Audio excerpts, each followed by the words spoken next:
नमस्कार, बिहार न्यूज में आप सभी का स्वागत है। मैं हूं प्रीति और खबरों की शुरुआत मुंगेर से करेंगे।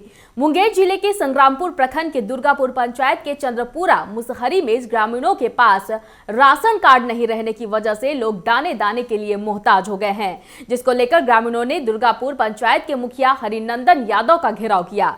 ग्रामीणों का आरोप है कि उनके पास राशन कार्ड नहीं है और कुछ के पास राशन कार्ड है भी तो उसे डीलर ने ले लिया है और राशन तक नहीं दी जा रही है। मामले को लेकर मुखिया हरिनंदन यादव ने कहा कि प्रखंड आपूर्ति पदाधिकारी से बात हुई है, एक सप्ताह के अंदर सभी को राशन कार्ड और राशन मुहैया कराया जाएगा। क्या दिक्कत होगी आपके साथ? हमरा बहुत दिन से राशन कार्ड मिलबे नहीं करलो छे। अच्छा, तो मुखिया सरपंच तरते छे तो मुखिया जी नु कहे छे वहां डीलर तसी डांटे लगे छे, भागो यहां से भागो करे छे। अभी आप पहले को मुखिया जी के पास गए हैं इससे पहले? हां, कौन मुखिया जी के पास? धनकुंडा। अच्छा, तो अभी कहाँ जा रहे हैं? अभी भी जा रहे छे मुखिया पास। और इसी राशन कार्ड को लेकर? हां, राशन कार्ड लिए। तो ये लॉकडाउन हमारे कुछ नहीं मिलता है तो क्या करेंगे? हम 7 परिवार छे, कहियो राशन नहीं उठैले छे, कसनो राशन का 4 हो छे, कसनो राशन का गहूम हो छे। तभी पता नहीं है कुछ आपको? कुछ नहीं, कसनो 4 हो छे राशन का, कसनो गहूम हो छे, मैं वो नहीं देखला। आप मुखिया जी के पास जाइएगा तो क्या बोलिएगा? अभी यही बात बोलबे कि हमरा राशन कार्ड दिलाबो, कहिया दिलेबो? 7 परिवार छे, सबका राशन मिले छे, नहीं मिले छे, हमरा के नहीं मिले छे। क्या समस्या है? लाल कार्ड हमरा के देलके, स्कूली में बटले, आधे बटले, कहिए न बटले तहिए से हमरा के राशन नहीं दे छे। लाल कार्ड है आपके पास अभी? ना, कार्ड टाट सब ओकरे जिम्मा लगा दिलियो बबर सिंह का। बबर सिंह कौन है? बबर सिंह के राजपूत के लोग। अच्छा, डीलर है? डीलर। अच्छा, उनको दिए तो फिर मतलब दोबारा नहीं मिला आपको? दोबारा नहीं दिया। कितना दिन से राशन नहीं मिलता? जहिया कार्ड बांटल के आधे बांटल के। अभी कहाँ जा रहे हैं आप लोग? इधर यहाँ मुखिया द्वारा जा रहे छे कि मुखिया की कहते नहीं कहते वही जा रहे छे। आपका नाम क्या है? हमारा ममता। अररिया के रानीगंज थाने के एएसआई दूधनाथ सिंह का घूस लेते एक वीडियो अररिया में इन दिनों तेजी से वायरल हो रहा है। वायरल वीडियो में एएसआई दूधनाथ सिंह एक कमरे में जमीन विवाद में नापी करवाने के नाम पर एक व्यक्ति से 5,000 रुपए ले रहे हैं और लॉकडाउन के बाद जमीन पर काम करने की बात कह रहे हैं। बता दें कि इससे पहले भी रानीगंज थाना के इंस्पेक्टर का घूस लेते वीडियो वायरल हुआ था। अब उसी थाने के एक एएसआई का वीडियो फिर से वायरल हुआ है। इस मामले पर अररिया एसडीपीओ पुष्कर कुमार ने कहा कि हर पहलू पर जांच की जा रही है, दोषी पाए जाने पर उचित कार्रवाई की जाएगी। प्रमोद कुमार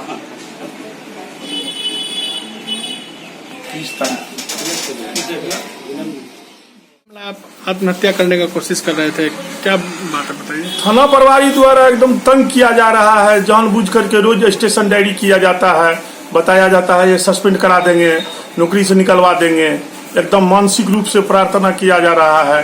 एकदम जो साहब को भी जो है मिल करके जो है सो हम एक आवेदन दिए जो हमको सर वहाँ से हटा दिया जाए। वो कहते हैं जब फंसा देंगे, केस में फंसा देंगे, तुम लोग जो है इस तरह किसी से भी पूरे थाना में किसी से भी पता लगा लिया जाए। झूठ मूठ का रिपोर्ट करते हैं और 24 घंटा वर्दी पहन करके बैठे लोग रहो, थाना पर 24 घंटा बैठे हुए रहते हैं, फिर भी जो है सो एकदम आते हैं ये नहीं किए वो नहीं किए और स्टेशन डायरी रोज करते हैं और कहते हैं कि तुम लोग पर जो है सो कुछ भी नहीं आता है। और कहने के बाद जो है सो डायरी कहते हैं केस, कोई केस दे देते हैं, पता भी नहीं चलता है। 15 दिन के बाद जो है सो कहते हैं आपको तो केस दिया गया था, आप कैसे नहीं जो है सो ये किए। हाँ, हम रिपोर्ट करते हैं साहब को। अब मानसिक रूप से इतना तंग हो गए हैं जो एकदम अब चाहते हैं जो आत्महत्या कर ले। क्योंकि जो मानसिक रूप से इतना तंग हो गए हैं जो आत्महत्या कर ले। क्या नाम है थाना प्रभारी का? थाना प्रभारी का नाम है सदानंद शाह। थानेदार से इतने परेशान है कि आत्महत्या कर रहे हैं, इस पर क्या? अभी इस संबंध में जांच कर लेते हैं कि किस तरह से क्या फ्रस्ट्रेशन था उसको या क्या ऐसा करना चाहता। अभी तत्काल पुलिस अधीक्षक महोदय के आदेशानुसार उसको पुलिस केंद्र में योगदान कराया गया है और इस घटना की हम जांच करने के बाद क्या होता है विस्तृत रिपोर्ट भी पुलिस अधीक्षक महोदय को सौंपेंगे। लॉकडाउन के दौरान दिल्ली में फंसी सासाराम की दवनपुर गांव की महिला सुनीता देवी कांग्रेस नेता राहुल गांधी और प्रियंका गांधी के प्रयास से सासाराम अपने गांव पहुंच गई।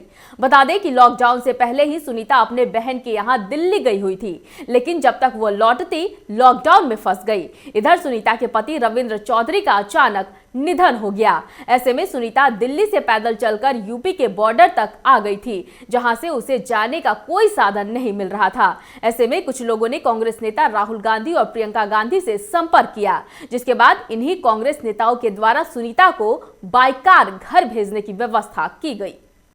जब टेलीविजन के माध्यम से पूरे देश ने देखा, वो महिला चीख के कह रही है कि हमारे पति एक दिन पहले गुजर चुके हैं और किसी तरह मुझे सासाराम पहुंचाया जाए। क्या बिहार सरकार या केंद्र सरकार के किसी लोगों ने इस चीज़ को नहीं देखा, या किसी भी प्रशासन के अधिकारियों किसी के नज़र में नहीं आई? और जब हम लोगों ने माननीय राहुल गांधी जी को बताया तो माननीय राहुल गांधी जी ने कहा कि इनको घर पहुंचाने की व्यवस्था की जाए, और प्रियंका जी ने भी इसको पहल ली। जब हम सब ने पता किया कहाँ पे हैं, तो इनको दिल्ली सरकार ने क्वारंटाइन सेंटर में रख दिया था। जब वहाँ गए, हम इन्हें भेजने की बात किए तो ये लोग उनको भेजने के लिए तैयार नहीं थे। फिर माननीय राहुल जी के द्वारा पहल करने पे इनको भेजने की व्यवस्था की गई और परमिशन हमें मिली। क्या बिहार के मुख्यमंत्री उप मुख्यमंत्री का दायित्व नहीं बनता है कि आखिर बिहार के लोग किससे गुहार लगाएंगे? ये जिसके पति की लाश घर में पड़ी हुई है, एक मानवता के नाते कोई भी उसको मदद को आगे आएगा? ये अमानवीय और इस तरह से बिहार के लोग को छोड़ देना, तो ये कहाँ तक उचित है?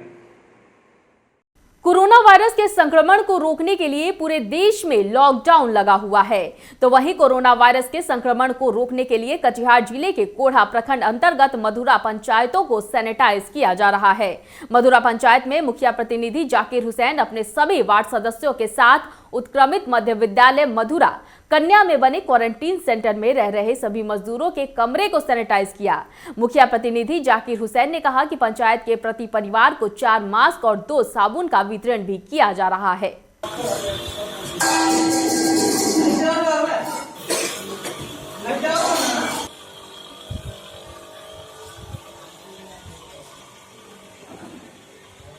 आप अपने वार्ड में इस कोरोना महामारी पर किस तरह से प्रयास कर रहे हैं, क्या कर रहे हैं?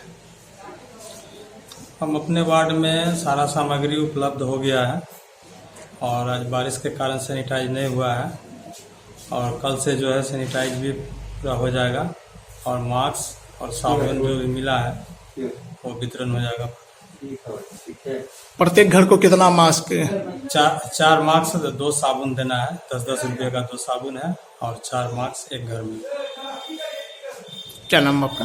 दिनेश कुमार यादव, वार्ड मेंबर 11 मधुरा, प्रखंड कोढ़ा जिला। हमारे रोकथाम के लिए प्रखंड विकास पदाधिकारी के आदेश पर आज ही के दिन सभी पंचायत वासियों के बीच वार्ड मेंबर के द्वारा हर आदमी को, हर परिवार को 4 मास्क और 2 साबुन, 10-10 रुपये का 2 साबुन हम लोगों ने बांटने का कार्य आज प्रारंभ किया है, और उम्मीद करते हैं कल से परसों तक में सभी वार्ड में ये सामान वितरण हो जाएगा।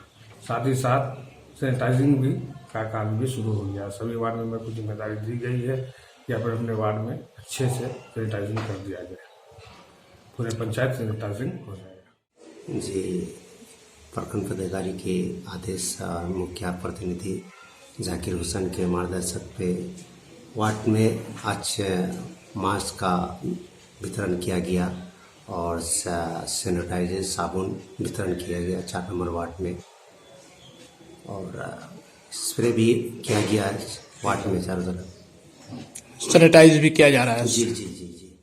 जहां पूरे देश में कोरोना जैसे महामारी को लेकर सरकार द्वारा बाहर से आए प्रवासी मजदूरों को रहने, खाने, पीने की सारी सुविधाएं देने के लिए तरह तरह के वादे कर रही है, लेकिन ये सारे वादे मिट्टी में धूमिल होते नजर आ रहे हैं। ऐसा ही नजारा मुंगेर जिला के संग्रामपुर प्रखंड के दुर्गापुर पंचायत में बनाए गए मध्य विद्यालय 9 गांव में देखने को मिला, जहां किसी तरह की कोई व्यवस्था नहीं की गई है। बताते चले कि 3 दिन से वहां प्रवासी मजदूर रुके हुए हैं, लेकिन इनकी सुद्धि लेने के लिए कोई अधिकारी अब तक नहीं पहुंचा। बताइए क्या दिक्कत है? सर यहाँ हम लोग रात में आए हैं कल। हाँ। और कोई व्यवस्था यहाँ नहीं है, लैट्रिन तक का व्यवस्था सही नहीं है, मच्छर सब छुप है, लाइट नहीं है, लाइट भी नहीं जल रहा है। हम लोग किसी तरह गुजर बसर यहाँ पे कर रहे हैं, रात से अभी तक किया है। बच्चा छोटा छोटा है, हम अपना होम क्वारंटाइन होना चाह रहे हैं। तो मेरे दो बच्चे छोटे छोटे हैं, 4 महीने का, एक 2 साल का। तो कोई देखने के लिए आए हैं कि नहीं आए हैं? अभी तक कोई देखने नहीं आया। कोई देखने के लिए नहीं आए हैं। खाना पीना का कोई व्यवस्था? कोई व्यवस्था नहीं। रात में क्या किए? भूखे सोए थे कैसे? रात में ऐसे ही सोए थे, जो कुछ बचा हुआ था रास्ते से। कोरोना वायरस के संक्रमण को रोकने के लिए लागू लॉकडाउन ने किसान का बुरा हाल कर दिया है। खासकर पान की खेती करने वाले किसानों की हालत खराब हो गई है। पान की दुकान बंद होने से पान की मांग कम हो गई है, जिसके कारण किसान को खेती में लागत पूंजी भी नहीं निकल रही है। छपरा सदर के भैरवपुर गांव में मगही बरगोई पान की खेती होती है, लेकिन यहाँ के किसानों को अब आर्थिक संकट का सामना करना पड़ रहा है। तो हम सरकार से रिक्वेस्ट करना चाहते हैं कि हम लोग का पान जो मंडी बनारस में और मऊ में, छपरा में जो बिकता है, आज से नहीं सैकड़ों वर्ष से पान की खेती है। पान से क्या चीज़ लॉस हुआ है कि गुटखा पर प्रतिबंध लगाए। हम लोग का पान के खेती से हम लोग का पालन पोषण, घर का खर्चा चलता है। आज हम लोग का कोरोना की वजह से हम लोग का पान नहीं बिक रहा है। नीतीश कुमार से हम गुजारिश करना चाहते हैं और केंद्र सरकार से कि इस पर पान का हम लोग का व्यवसाय निवारण करे, कुछ उपाय करे। हम लोग का पान सड़ रहा है, इसी से हम लोग का पूरा परिवार का खर्चा चलता है। गुटखा पर प्रतिबंध लगाएं, शराब पर लगाएं, उस पर लगाएं। पान पर क्या हुआ है? आज तक पान खाने से कोई चीज़ का बीमारी नहीं होता है, गुटखा पर बीमारी होता है, उस पर प्रतिबंध लगाएं। नीतीश कुमार से गुजारिश करना चाहते हैं कि हम लोग का और यूपी सरकार से, कि केंद्र सरकार से, कि हम लोग का पान का जो मंडी में बिकता है वो मंडी में बिकना चाहिए। क्या नाम हुआ आपका? पप्पू कुमार। कहाँ घर हुआ? डोरीगंज, छपरा डोरीगंज। बोला जाए, क्या परेशानी है आपको? सर, हम लोगों का बाप दादा सभी लोग पान का ही खेती करते आए हुए हैं। हम लोग का मेन पेशा पान का ही खेती है, जिसमें हम लोगों का 1 कट्ठा खेती करने में कम से कम 50,000 रुपया की लागत होती है। हम लोग रात दिन मेहनत करके इसको उपजाए हुए हैं। 6 महीना तक ये करने के बाद पान की खेती तैयार होती है एक बार। और जब मेरा पान तैयार हुआ तो सरकार लॉकडाउन लगा दी। इससे मेरा पान तैयार है, आज सड़ रहा है, मार्केट में बिक नहीं रहा है, बाजार बंद है। हम लोग का बाल बच्चा भूखे मर रहा है। से सरकार से मेरा निवेदन है कि इस मेरे पान को बिक्री का कोई विकल्प लगाया जाए, मार्केट को खोला जाए। मसौढ़ी महिला छात्रावास में रह रहे कुल 600 प्रवासी मजदूरों में से अब तक 68 प्रवासी मजदूरों का रिपोर्ट निगेटिव आने के बाद उन सभी को क्वारंटीन सेंटर से विदा कर दिया गया है। क्वारंटीन सेंटर में रह रहे सभी प्रवासी मजदूरों ने महिला क्वारंटीन सेंटर की जमकर तारीफ की है। मसौढ़ी प्रखंड विकास पदाधिकारी पंकज कुमार ने बताया कि सभी रह रहे प्रवासी मजदूरों का स्किल टेस्टिंग कर रोजगार देने के लिए प्रक्रिया के लिए सभी कंपनियों को भेज दिया गया है। सूरत से आया था जी। घर कहाँ हुआ? फतेहाबाद बलियारी। बलियारी। क्या नाम हुआ? दीपक कुमार। घर जा रहे हो ना? हाँ, घर जा रहा हूँ। जांच हुई? हाँ, नहीं, 14 दिन के लिए नहीं जांच हुई है। बेंगलोर से।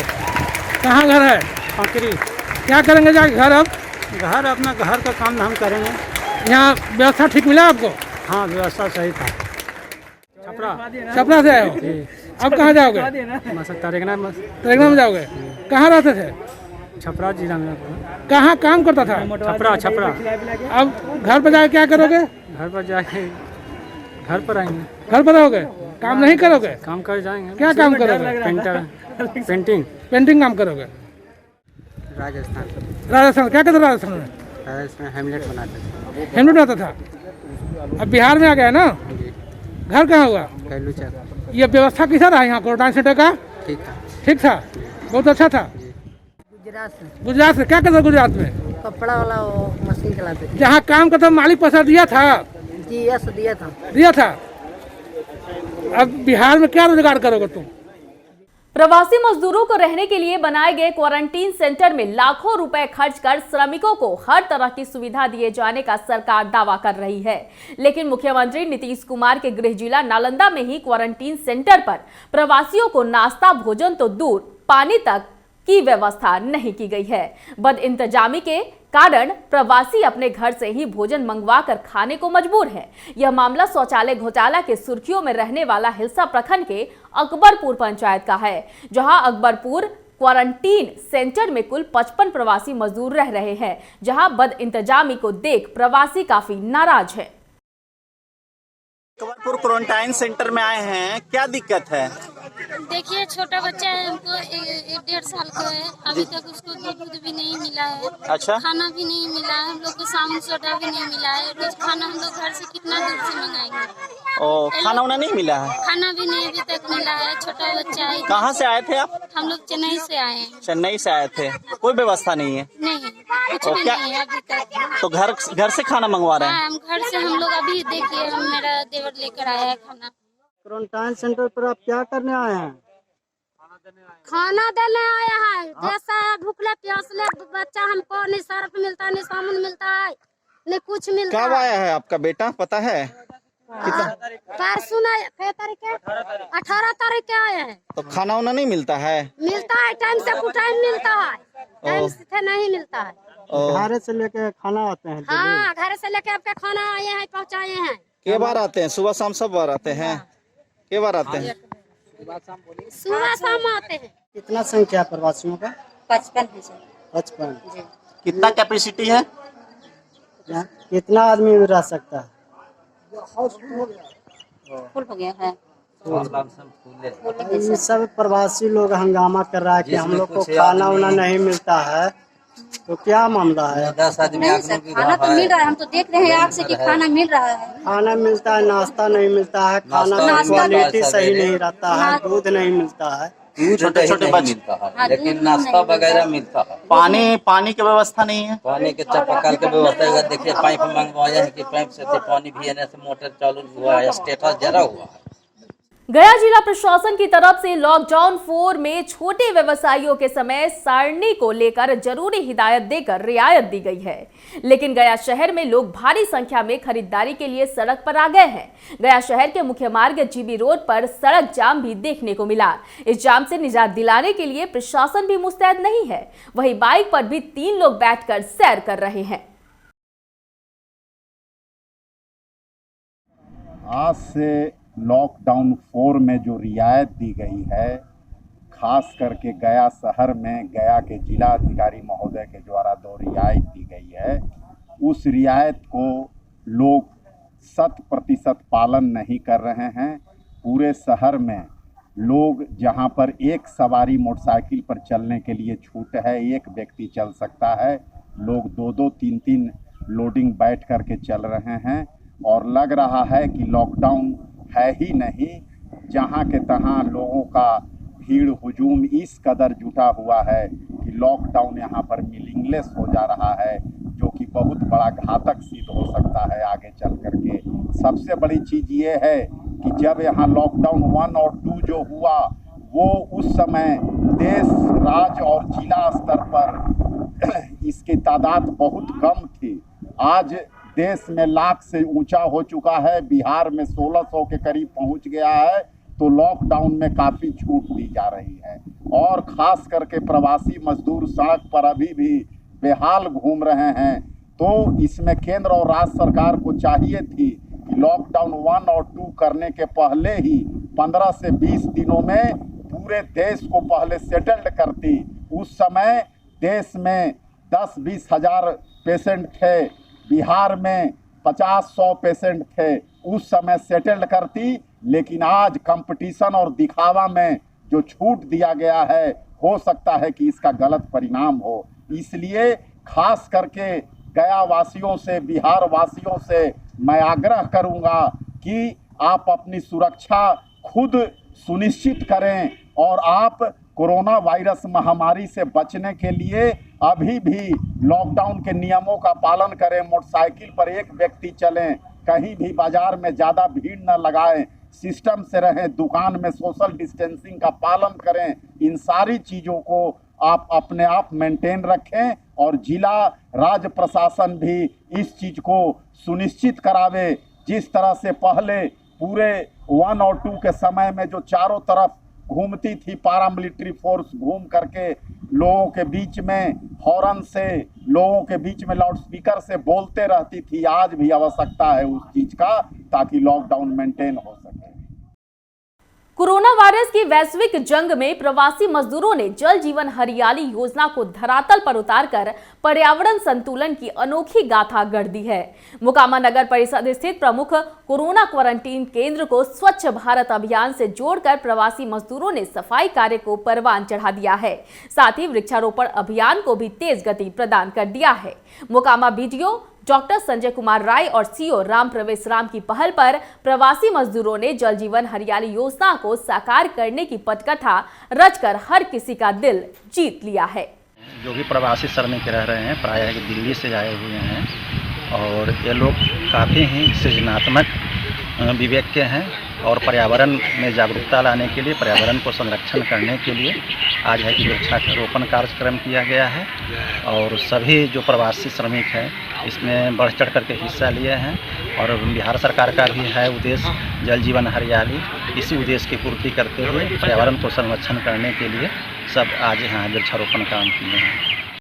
अब आप बिहार न्यूज टीवी को अपने मोबाइल पर भी देख सकते हैं। इसके लिए प्ले स्टोर से आपको हमारा ऐप डाउनलोड करना होगा। इसके साथ ही आप हमारे यूट्यूब चैनल को भी सब्सक्राइब कर लें ताकि बिहार की तमाम बड़ी खबरें सबसे पहले आप तक पहुंचे। इस वक्त की खबरों में फिलहाल इतना ही। मुझे दीजिए इजाजत, लेकिन देखते रहिए बिहार न्यूज। नमस्कार।